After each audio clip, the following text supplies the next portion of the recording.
Okay. Okay. Hello. Hello. I am sitting here with a dear brother, Darrick, for another Our Mycelial Selves conversation. We're actually in this beautiful wooded area in the backyard of this house and land that he's owned and stewarded for 10 years now? 12 years. 12 years, yeah. In Seattle, unceded Duwamish territory, and actually Duwamish River is just over there. Yeah, it's right there. And we have this amazing stretch of greenway right behind the house, and I've been grateful enough to live in the community. We've known each other for a few years now, but lived in the community for a little bit last year. And now, as I'm back in Seattle, it's a little bit of a home base with a lot of love. So thank you for what you've cultivated. I actually shared this yesterday. Thank you for co-cultivating it. Yeah. I shared this yesterday, and it's as I was talking to Alba about the tough struggles with power dynamics and ownership, and there's one thing that I am just so grateful for is how much you've tried to shed that role and then just have it be co-created, this community, and it's hard to do with old systems, and we'll get into that in this conversation a bit. But as always, I start with these with a gift, and today I have a jar of some frappe for you. Oh, damn. That I got in Costa Rica. This is one called Charuda, but it was from a woman, Gaia, that I had connected with down there, and she got them from this crafter down in I believe in Brazil, but this is for you. Thank you. Enjoy. It's so funny because I literally have like one last like bit of frappe left from what I've had, so this is like right at the moment. Oh. So divine timing, and this medicine has been doing some really deep work with me. So thank you. You're so welcome. Thank you. Yeah. This joint is a huge gift. Oh, enjoy it. Thank you. Enjoy it. We'll dive right into the first question, and as always, we'll try to stay with the questions, but we might get into some rabbit holes and just dive into it. We'll flow with it. So the first is this question around your journey, and what has your journey to live in your integrity, your truth, your authenticity and sovereignty and alignment? What does that journey look like? Damn, that's a potent question and a beautiful one, and I can say it's been vastly accelerated living in community. It's been crucial to be seen in my shadows and seen in the beautiful parts of me that feel more integrated. But to be held in my complexity as a person with love. That's really at the core of the journey, I would say, in all the communities that I've been a part of. That's been the common thread that really allowed a lot of this to integrate and happen. Man, okay, so the journey to that personal integrity. Well, I think like understanding what integrity even meant for me was a journey in itself. Like to be in integrity with what, to what values, what principles, which principles were programmed, which principles actually felt like that golden glow on the inside of like, like that feels right, feels true. And others that, having grown up in, a religious cult I think that's a pretty loaded term. I think the word cult, and that you can find cults in plain sight with like the way suburban loneliness and TVs and everything, like all of them could be considered that, but certainly grew up in like a really I guess it didn't seem strange because I just grew up in it, but then later had to realize how much of my virtue system and my value system and principles were formed by the expectations that were laid on by the cult I grew up in, which is called the Moonies. If you take a cult class or whatever, you'll probably learn about them. They're famous for you know, thousands of couples being married and arranged marriages and stadiums and stuff like that. So a lot of value system around purity, for instance, and integrity meant staying pure when I was a kid, right? In order to be part of that collective, we're all gonna not have sex, not kiss anyone, not do anything until we're married. And this is how we're gonna like undo all this like sexual trauma in lineages and everything like that, and like live into a new truth.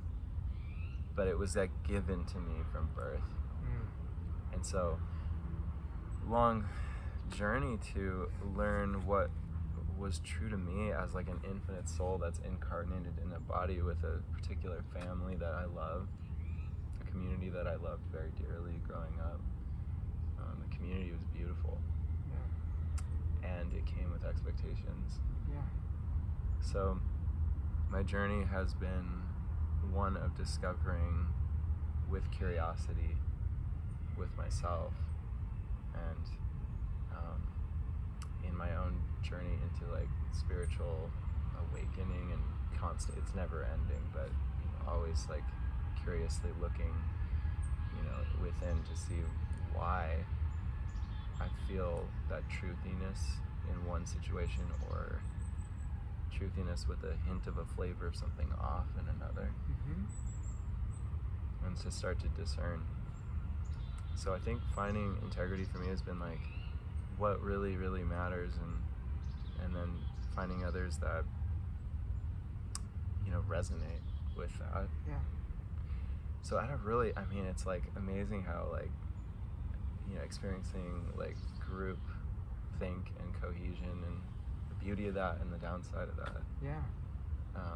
In many life circumstances. I think because of growing up in so much community, and the church I grew up in, they'd buy these big mansions and then put like 12 families in them. I grew up with like babies everywhere. Like it's a very familiar scene to walk into a big house and there's literally like 300 pairs of shoes at the front door. That's like, I can smell the shoes as a child, dodging through shoes to get in, and there's people in kimonos singing, and you know, it's a whole vibe.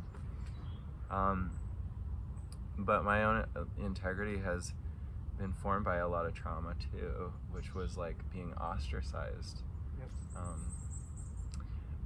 When I was 16, I wound up kissing this girl that I met at school when I got out of homeschool and into school, and that I was, as a youth leader and everything, like it totally splintered my world when the word got out. So I was no longer eligible to be you know, matched to someone in my generation. We were called the second generation. And anyway, it's a long story, but I will say it was a part of my formation story. That's pretty important I've had to heal from, and also drew a lot of beautiful experience with living among others from, and the beauty of that unity when you're singing on the top of a mountain with lanterns and at 5 a.m, and like you feel that collective energy field. It's like to be exposed to that young was a powerful, like, I love this, there's something about this I love. I wish I didn't have to, like, you know, to have this meant I couldn't explore this curiosity in aspects of life that didn't feel like they were bad. And so it was this thing where there was a lot of sacrifice involved. So now, you know, fast forwarding through many, many, many chapters, what still remains true is like care, respect, and love, and ritual being really deeply beautiful and transformative and important. And knowing now that purity is not whatever that concept was of like rightness, is not, you know, it is not lost by being in connection to others in a way that's in integrity, respectful of the wholeness of another being and the wholeness of myself and all the relations it touches. And that it's okay to decide what that is from a sovereign place. Yes. The journey to like determining that sovereign compass has been just incredible and fraught with beauty and pain and everything in between. Wow, there's like so much there. Like it's like I'm noticing like these fractals and differences from our upbringing. Mine was very individualistic. Yours was very communal. But it sounds like the sense of belonging in that community was built around conformity, not necessarily around like authenticity. And so it's almost like the integrating of like the uniqueness of each individual and stepping into our sovereign, like that is the journey as we co-create communities that bring in those elements of ritual and singing and so much humanness and aliveness and all of that into each of us are needed to play a part to co-create the community in our special, unique ways and gifts and perspectives and bringing it all together as we celebrate and cultivate each person growing in their own awareness of themselves and their needs and what's true to them. It sounds like, I'm curious to if you are open to sharing a little bit more about that journey towards your inner compass. Yeah. Towards like that, like, because that is the integrity. It's like the truth in our bodies that's guiding us. There's something beautiful and human about 16-year-olds kissing each other and falling in love. Like if it's only like, it could have felt that way. Oh my God, I feel so like I feel that. It's like when I told my family, because I told them everything, we were it was like they were just bawling their eyes out. Like a part of me was no longer gonna travel with the tribe. Wow. It was a real painful moment, and of course all the kids that looked up to me at the time. Yeah. It was like that. I dreaded going to. We went to these big summer camps with everyone from around the country, and everybody knew. You know, it just was like this big letdown. That's some deep early trauma around your sexuality, around intimacy, connection, partnership, all of it. Yeah, and they called it falling, like you had fallen. Wow. So yeah, but what that did too, it led to a very jaded aspect of me. I was just like, all right, I don't fucking belong anywhere. Like, the world feels weird because you're like a homeschool kid, church person, but don't belong there or the world. So I think that loneliness actually drove a huge interiority, which was beautiful, because if I could tell my younger self this, that would have helped a lot, because I felt like it was just pretty much like I had a lot of depression, I think. Yep. I did. When I was 26, I actually did attempt suicide, and had the whole intervention from my family. It got to that point. I did pharmaceuticals, everything like that. That was a whole other trauma. Yeah. I lost connection to my body, to my libido, to like everything like fell apart. So it felt like, there's been many years of feeling like in order to have this deep community, like required this sacrifice, that my curious self, something didn't feel right. That star child in me was like, we're supposed to be living like magically, and yet the outside world feels dead in so many ways. The institutions of like college, of high school, of suburban like gray scale just felt so alone. And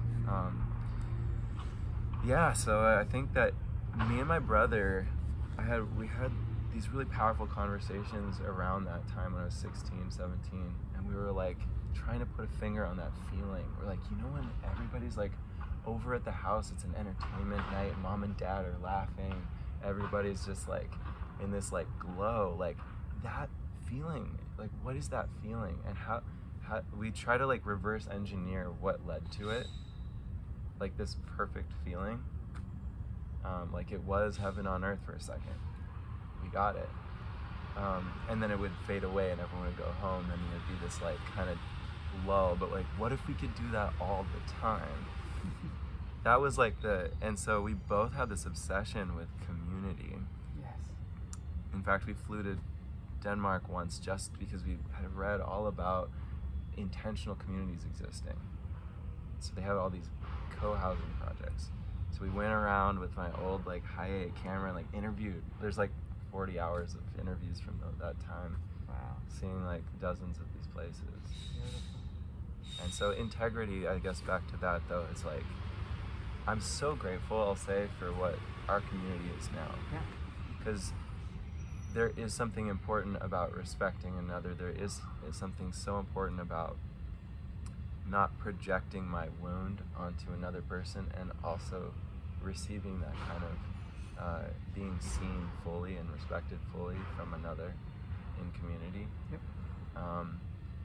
That holds true as something that feels an integrity for me, to do what I say I will do. And I'm still struggling with these. Like, Yeah. I say a lot more things than I achieve. Yep. Way more. Me too. So I'm not yet in like the degree of integrity that I know this being is capable of. It's a journey. Yeah. But integrity in heart is, I guess, always felt like the most important thing. I learned that my dad and mom are heartful beings. Like, in spite of all the stuff that I grew up with, like on a dogmatic level, Yeah. their heart was there for every single one of us. And yeah, so I think seeing seeing my father and mother like in this deep level of respect for people and love for them was like a compass too, to see that did feel right. Did my that feeling of like my father, who's like an old tree. He really is, he's like one with the forest. He speaks of the heart of God, of spirit, with like tears in his eyes. It feels like. So I'd see that and be like, I want to know what that is, because it feels like, I feel like tingles in my body when Yeah. I see that authentically spoken by him. So I feel like, being that discovery of the compass has come from just experiences of being the utter opposite of what I would call integrity. Yep. In the like really low point, suicidal, whatever, those bad years, those tough years, those important years. I think being out of like not giving a fuck about anything anymore, or what anyone cared, like no care for what people thought of me. I'm like, this society, this world is like hell. It's just like, it's not, like I want to go back to some place that feels like home, and it's not here. Yep. Because the daunting work of making this thing home just seems like too much. And to be, when you have a low self-esteem and Yeah. just like, I don't mean anything to the world, I can't get a job, Yeah. I'm covered in acne, I don't want to be seen. Mm-hmm. Like all those feelings of like my younger self were really, integrity I don't think I had integrity at all with myself, and didn't feel like it was achievable. When I looked around me and I was like, everyone here is a fake, and so am I. Yeah. This is like a world of people pretending. Yeah. Yeah. Wow. Oh, thank you. Thank you. My mid-20s were very hard as well. I'll just leave it at that. And I think it was that transition. If I look back, I haven't quite looked at it that way, but it was that transition from living in another story of me to starting to come into me being for me, and all that's opened up, and all of it's amazing that we can feel that we are not worthy, that we are not lovable when we're stuck in that world, stuck in that place of feeling fake, that's mirroring others' performance of fake, basically. And it's like of like, what is success, what is cool, what is right, what is lovable, what, all of that. And oh, totally, so much there. I was really haunted by like, one of my friends was like obsessed with Lacan, like in the whole idea of the Lacanian mirror stage. I don't know this. Which is basically the concept is there is no such thing as a soul. Okay. Really all this is you are what you believe others believe you are. Oh. And it's a giant amalgamation of data points of mirrors, like a fun house of mirrors. Wow. You're actually even in your internal thoughts. Only that. Yeah. So it was this like that can spiral void that I really like sunk into, and I mean like, so I think that existential grief is something that a lot, like everybody feels at some level, and we take lots of things, like there's medications to dull it, there's alcohol and everything else.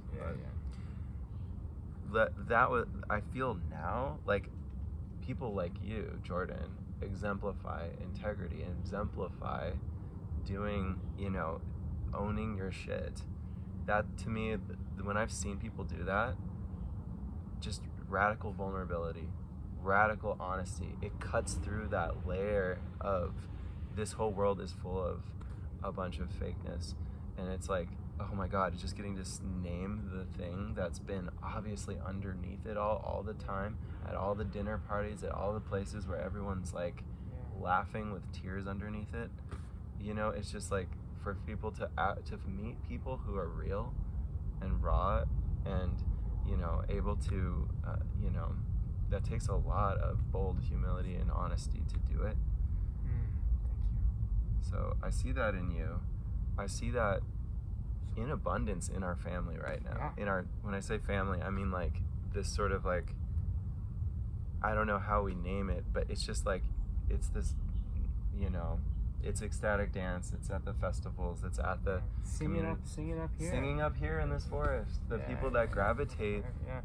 And I think you're someone that, I remember when you shared with me once, like building at the speed of trust, like building community at the speed of trust, building anything manifesting at the speed of trust is so crucial. And that other part of me that was like starving to build quickly has like importantly collapsed. Like I'm glad it happened, and I'm just like moving with more like, it's like it really is a heart intuitive thing, and taking the time to nurture relationships.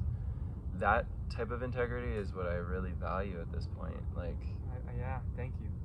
I believe it. It's like with the biggest visions, even the core of building this true interdependent, interconnected community built in individual sovereignty and development and healing.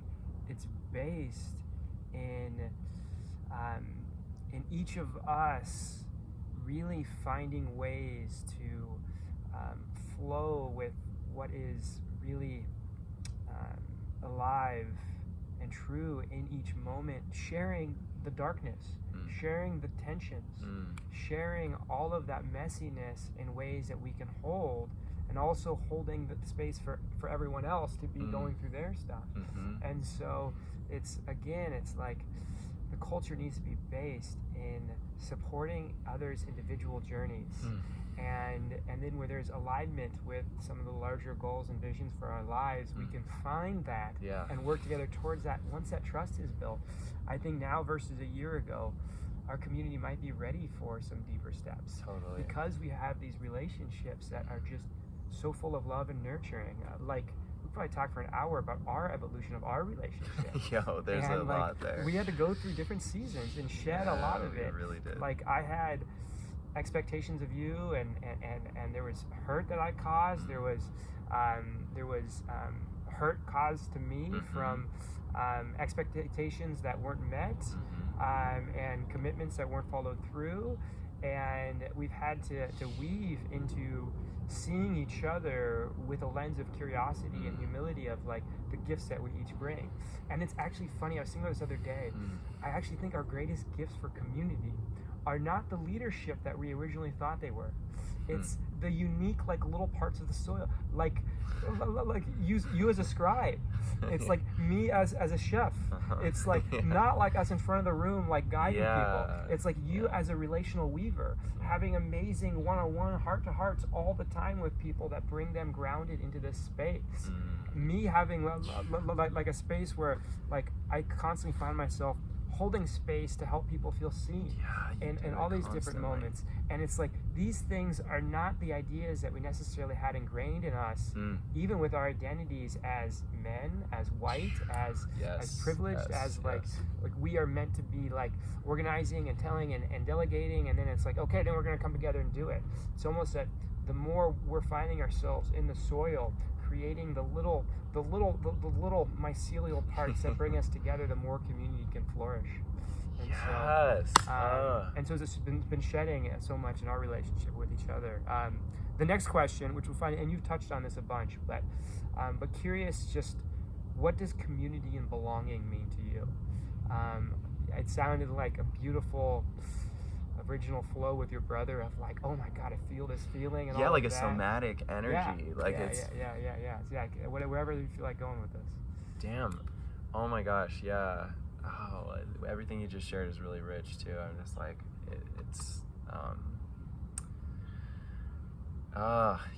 that part about, because you touched on something that I want to just resonate with, which is like that it's that thing where, you know, it's not that overt version of leadership. It's not like the guru and everybody like that.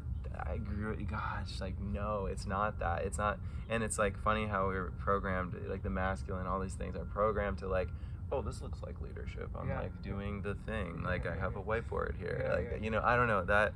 Just, you know, not that there's not a place for some of those orchestration energies, but I love what you said about just like chefing and filming and like being, you know, sharing that like behind the scenes, underneath and throughout, and then at certain moments you're the one that's speaking but it's everyone speaking. And it's coming through.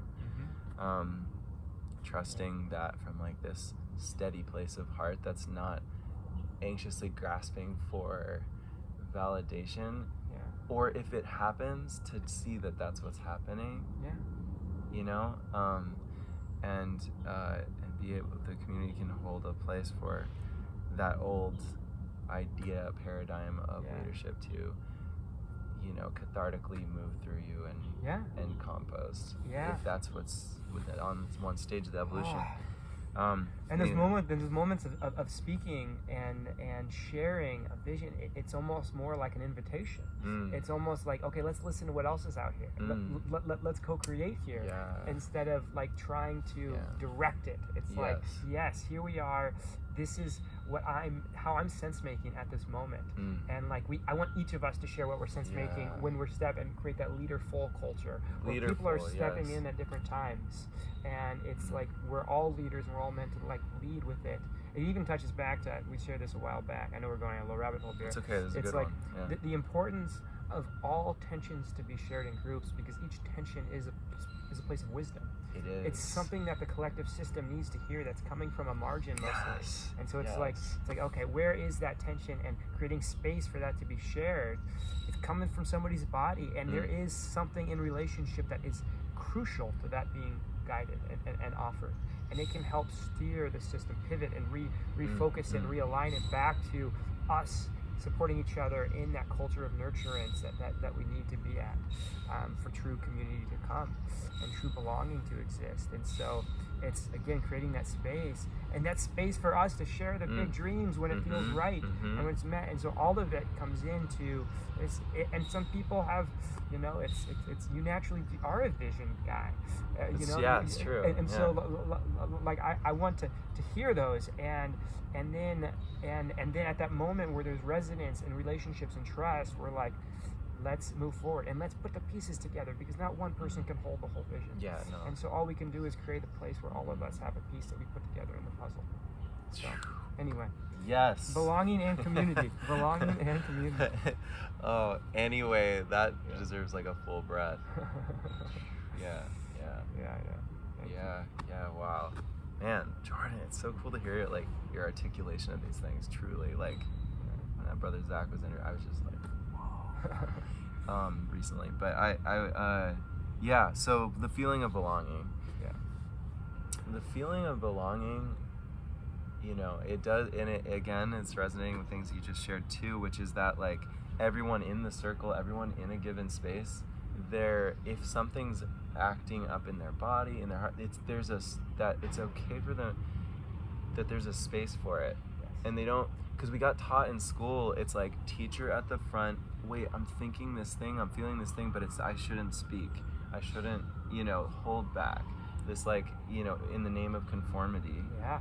don't interrupt. Yes. Like, but Don't rock the boat. exactly, but what a cool feeling when you feel something coming up. It's terrifying because you have to move past that programming. We're all singing together. Someone wants to, like, put forth something that's just a line, something that they just heard within themselves. But they're like, I know the times when I'm like, do I belong enough to do this right now? Yes. Will this just be an annoyance to the people here? And then saying the thing, and the eyes meeting you with, like, wow, thank you, brother, thank you, human, thank you for speaking that, and, like, letting, like, that little ingredient in the soup be a part, and then you realize everybody can do it, and the permission is just flowing. That sense of belonging, like, we all belong here. This is not like a show for one inside group. This is actually everybody here. Yes. That moment where that dawns on everyone, and even the people that might be there for the first time in this moment that's happening, with this group of particular, with a given constellation of humans. Yep. When that moment dawns, there's an energy that everyone feels. Yes.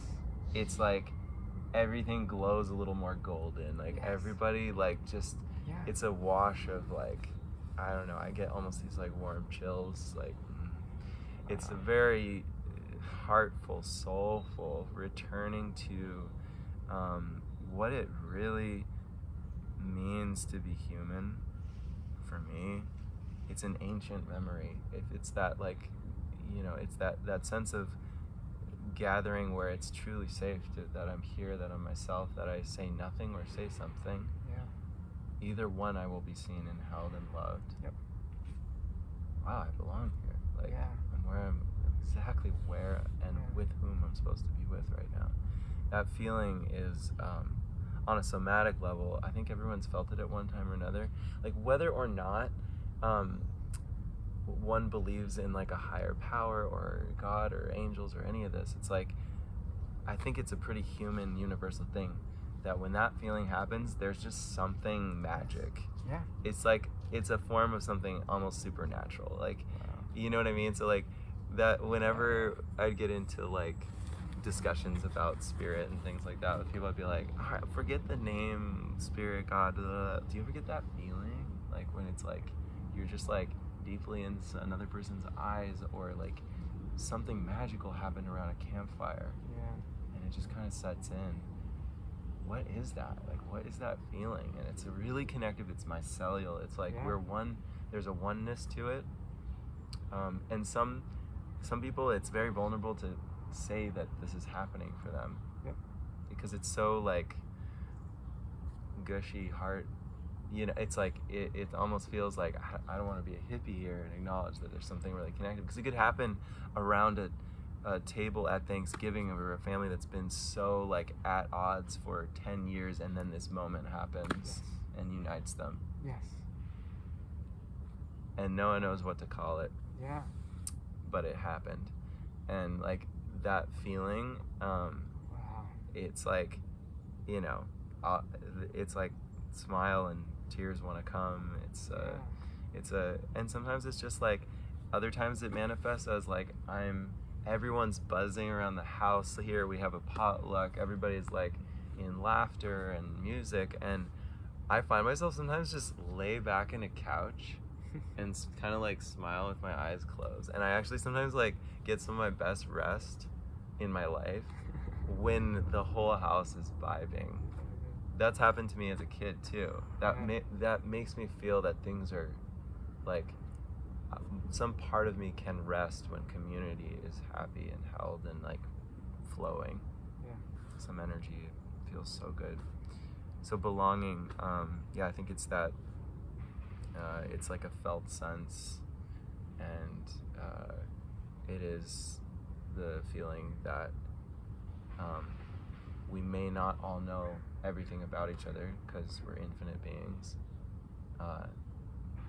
But there's like a feeling of like, I'd love to know everyone here. If I could pause time, I would literally just, you know, I love that sense of belonging. And when it's shared by a whole group of people, and when someone might go through this feeling of like a breakdown, because it's almost like this can't be happening, a trauma of non-belonging coming up, and that everybody can show up for it.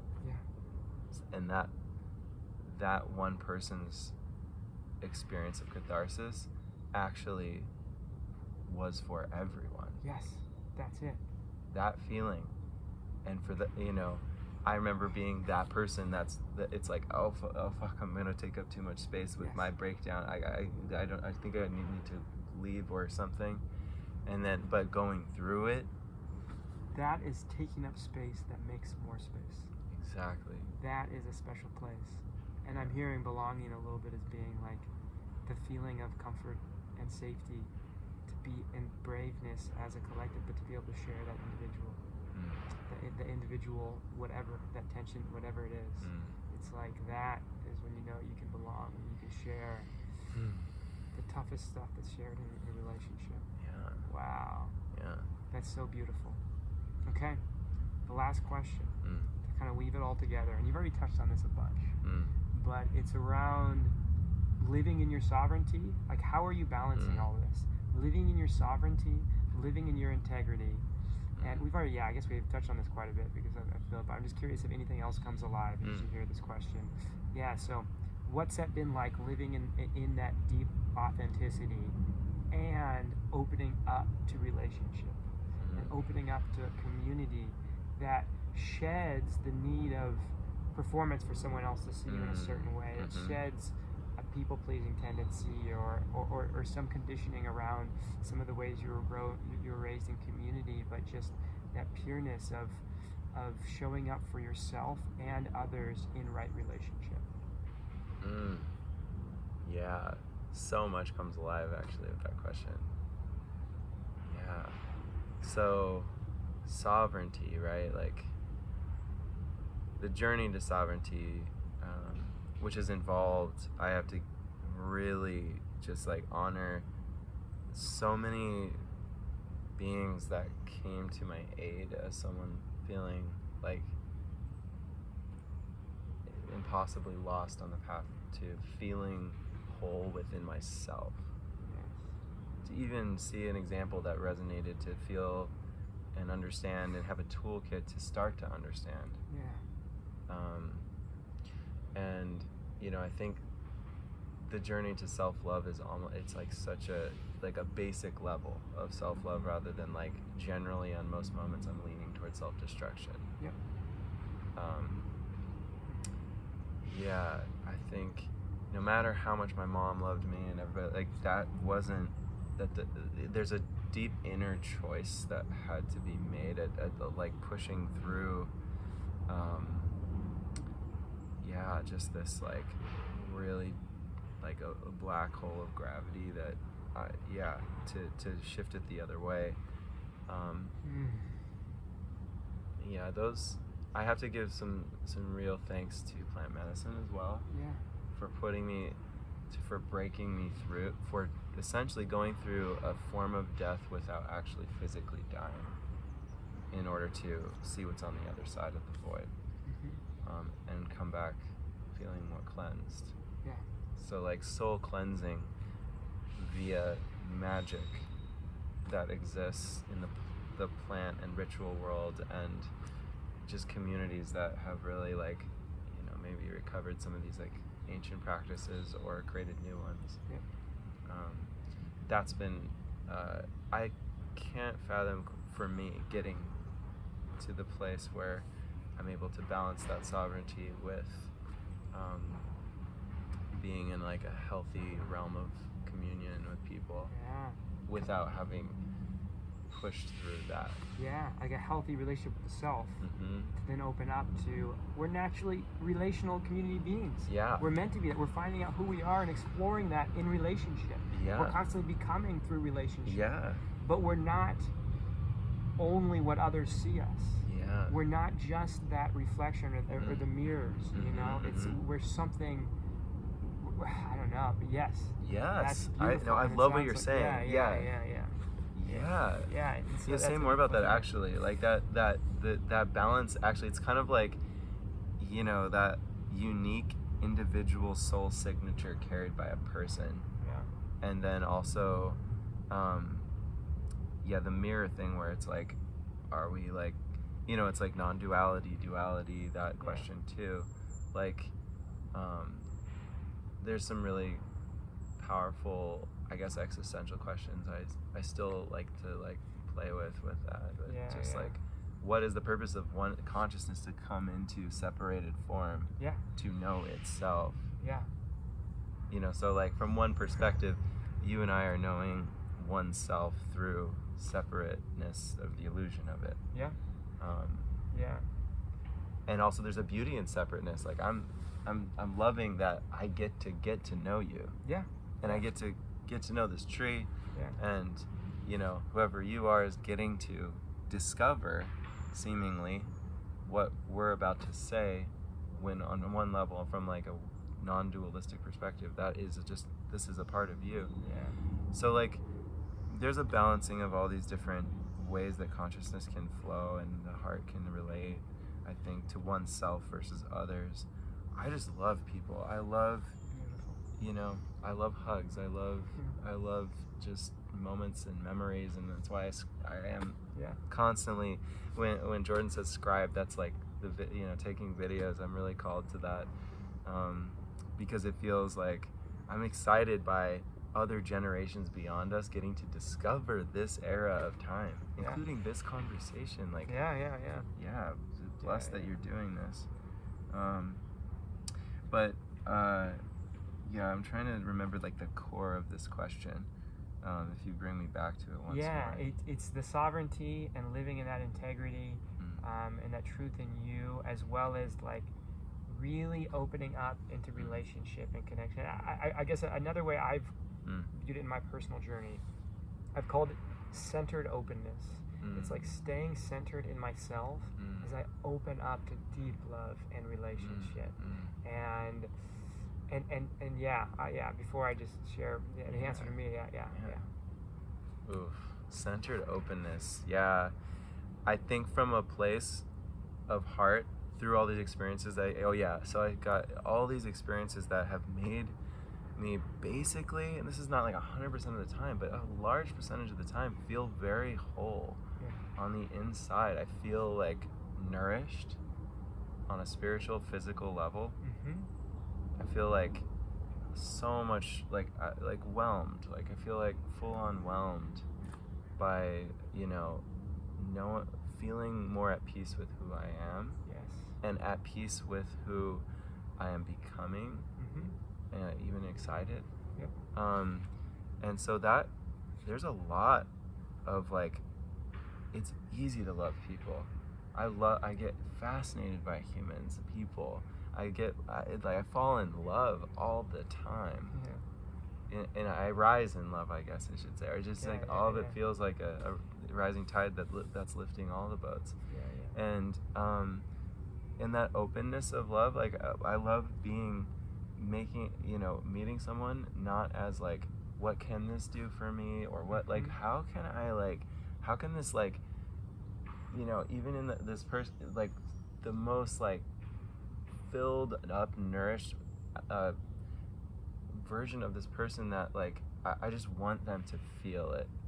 I want to like, by allowing that person to be, just by seeing them, by beaming that love and holding that in my heart as I speak with them, as I don't speak with them, just like in my inner thoughts when we're even not around each other, still send that. And just like, but it takes releasing the scarcity.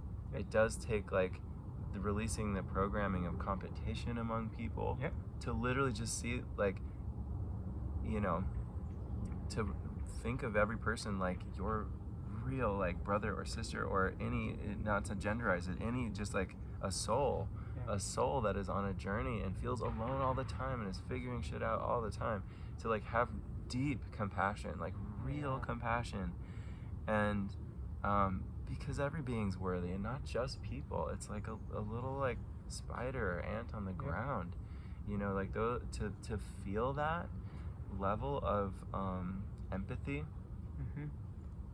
I think is just, it's like it's where all of the intimacy and love and like ornateness of life, the like fragrance of heart dwells. And to discover that realm coming out of this world is hell, this world is everything suffering, everything like to come into this other place where to open-heartedly look at it and feel others feels like the greatest gift of this weird ass journey that life is. That it's so weird, it feels twisted sometimes. It feels like this is really what a soul has to go through to find this feeling, but damn, like, so like another piece I'll say is something that's really assisted me as like a framework in my own mind is to look at relationships and community and this way we all relate as like collective gardening, and to see every person as a garden that I've just walked into. But it's a whole world. And this, like, you know, beautiful flower or fruit in the garden that I'm seeing, it's like it's actually connected through threads to many other people and dreams, parts and of their own garden, parts of their own inner garden. It's like an Wow, interdimensional garden. And so like an old part of me that went like just like a child slashing down bushes, and I would never do that again, but like I realized like when I'm relating open-heartedly but from a sovereign place, like when there's an interest in connecting with a person or an interest in whatever is like resonating for me, knowing that I can't see all of this yet, and having the patience, knowing that to really understand, like the whole picture is going to lead to this very fruitful space with others. I love that. Yeah, that's been a huge guide for me, is like look at a person as an entire garden. And the first conversation might just be one little bush in the garden. That's so amazing. I have to say, right when you said ant, and we've got to respect them, ants started crawling on me. Dude. And it's like, okay, yes. There's something about that that's been big for me, and I think that's a good note to end this on as well. It's that no one's going to see my whole garden, and I'll never see someone's whole garden. And so that allows for a constant curiosity, and then also a spacious, like, love of the spaciousness, the expansion of one individual, and that we're constantly going to be communicating in ways that we're still trying to figure each other out, and just holding space for that. And holding space for our bodies that are needing so much healing to be able to share that garden, and just the, I don't know. You're better at me at loving everyone than I am. I don't know about that. I know. I'm kind of like, I don't know about you. You're questionable over there. I'm going with my gut feeling here. I don't know. You're just like, I love you. I see the best in you. Give me a hug, brother. Oh my God. Or would you? Are you okay? I would love to. Yeah. I'm of course, it's a journey of consent-based touch. I know. And yeah. Okay. Yeah. I love you, brother. Love you too, Jordan. Yeah. Thank you so much for this.